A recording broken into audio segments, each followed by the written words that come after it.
KD 2,2 Pasar Uang dan Ekonomi Digital. VCF semester genap. Pasar uang. Kali ini kami hanya berfokus pada materi pasar uang. Guru pembimbing kami adalah Ibu Kurniawati dengan pelajaran ekonomi, asal sekolah dari SMA Negeri 2 Kota Jambi. Anggota kelompok kami yaitu: pertama, Anissa Permatasari; kedua, Meinda Gusrida Sarlika; ketiga, Natasha Safila Reski; keempat, Putri Febrianti; kelima, Riki Maihadi Bangun. Pengertian pasar uang. Pasar uang money market merupakan pasar yang menyediakan sarana pengalokasian dan pinjaman dana jangka pendek. Jangka waktu surat berharga yang diperjualbelikan biasanya kurang dari 1 tahun. Pelaku utama pasar uang yaitu: pertama, lembaga keuangan seperti bank, dana pensiun, dan asuransi. Kedua, perusahaan besar yang menerbitkan surat berharga jangka pendek seperti commercial paper. Ketiga, lembaga pemerintah seperti Bank Indonesia yang menerbitkan sertifikat Bank Indonesia. Keempat, individu seperti rumah tangga yang membeli sertifikat Bank Indonesia.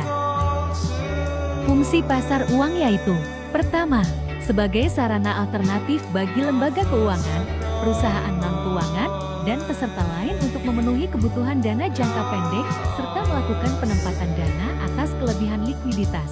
Kedua, sebagai sarana pengendali moneter yang dilakukan oleh penguasa moneter dalam melaksanakan operasi pasar terbuka di Indonesia oleh Bank Indonesia. Ketiga, Bank Indonesia menggunakan SBY untuk tujuan kontraksi moneter dan SBP untuk ekspansi moneter.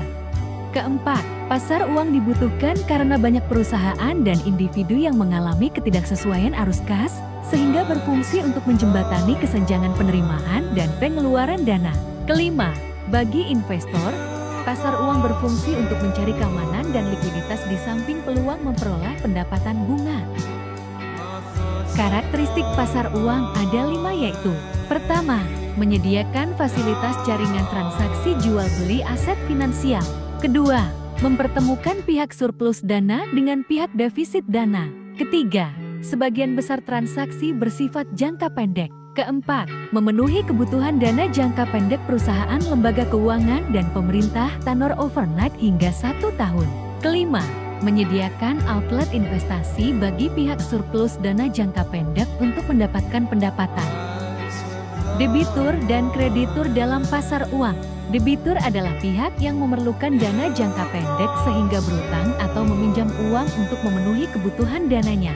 Contohnya perusahaan yang sedang mengalami kekurangan likuiditas jangka pendek sehingga meminjam di pasar uang. Kreditur adalah pihak yang mempunyai kelebihan dana jangka pendek sehingga memberikan pinjaman ke pihak yang membutuhkan. Contohnya bank dan institusi keuangan non-bank seperti asuransi, dana pensiun, dan perusahaan pembiayaan yang meminjamkan dananya di pasar uang. Jati, menentukan debitur dan kreditur di pasar uang sulit karena lembaga yang sama sering berperan ganda sebagai debitur sekaligus kreditur. Lembaga yang biasa bermain ganda ini adalah bank besar, lembaga keuangan non-bank, lembaga pemerintah, bahkan bank sentral. Jenis-jenis risiko investasi di pasar uang yaitu: pertama, risiko pasar. Penurunan harga surat berharga dan kenaikan suku bunga menyebabkan capital loss. Kedua, risiko reinvestasi. Pendapatan harus direinvestasi pada instrumen berpendapatan rendah akibat suku bunga turun. Ketiga, risiko gagal bayar. Ketidakmampuan peminjam membayar kewajiban sesuai perjanjian, yaitu tidak mampu membayar kupon atau mengembalikan pokok obligasi. Keempat, risiko inflasi. Kenaikan harga barang atau jasa menurunkan daya beli pendapatan. Kelima, risiko valuta. Kerugian dari perubahan kurs yang merugikan bagi investor internasional. Keenam, risiko politik. Perubahan regulasi menyebabkan penurunan atau hilangnya pendapatan investasi. Ketujuh, risiko likuiditas. Sulitnya menjual kembali instrumen sebelum jatuh tempo saat membutuhkan likuiditas. Instrumen pasar uang ada 9 berikut penjelasannya. Pertama, Treasury Bills T-Bills. T-Bills merupakan instrumen utang yang diterbitkan pemerintah atau bank sentral di Amerika Serikat. T-Bills dijual berdasarkan diskonto melalui lelang, bukan memberikan bunga langsung. T-bills tidak dimanfaatkan sebagai sarana investasi dan cadangan likuiditas oleh lembaga keuangan maupun non-keuangan yang memiliki kelebihan dana. Beberapa kelebihannya antara lain tidak berisiko karena diterbitkan lembaga pemerintah, memiliki pasar sekunder sehingga mudah diperjualbelikan, serta kerugian sangat kecil jika investor menjualnya untuk kebutuhan likuiditas. Investor utama T-bills mencakup bank sentral, bank umum, mutual funds, BUMN, lembaga keuangan non-bank, perusahaan, badan pemerintah negara lain, dan individu. Kedua, commercial paper (CP). CP adalah surat promes tanpa jaminan yang diterbitkan perusahaan atau bank untuk mendapatkan dana jangka pendek. CP dijual ke investor di pasar uang dengan jangka waktu beberapa hari hingga 270 hari. CP umumnya dijual dengan diskonto, meski beberapa menggunakan bunga. Penerbitan CP tidak memerlukan penjamin underwriter emisi, tetapi beberapa menggunakan arranger, biasanya bank umum, sebagai perantara pemodal dan penerbit, namun tanpa bertanggung jawab atas terjual atau tidak CP yang diterbitkan. Ketiga, Negotiable Certificate of Deposit (CD). CD atau sertifikat deposito merupakan instrumen yang diterbitkan bank atas unjuk, suatu jumlah, jangka waktu, dan tingkat bunga tertentu. CD diterbitkan berdasarkan diskonto oleh bank umum dengan nilai nominal minimal Rp1.000.000 dan jangka waktu 30 hari sampai 1 tahun. CD dapat dicairkan setelah jatuh tempo, namun pemegangnya dapat menjualnya ke lembaga keuangan atau investor lainnya sebelum jatuh tempo jika membutuhkan dana.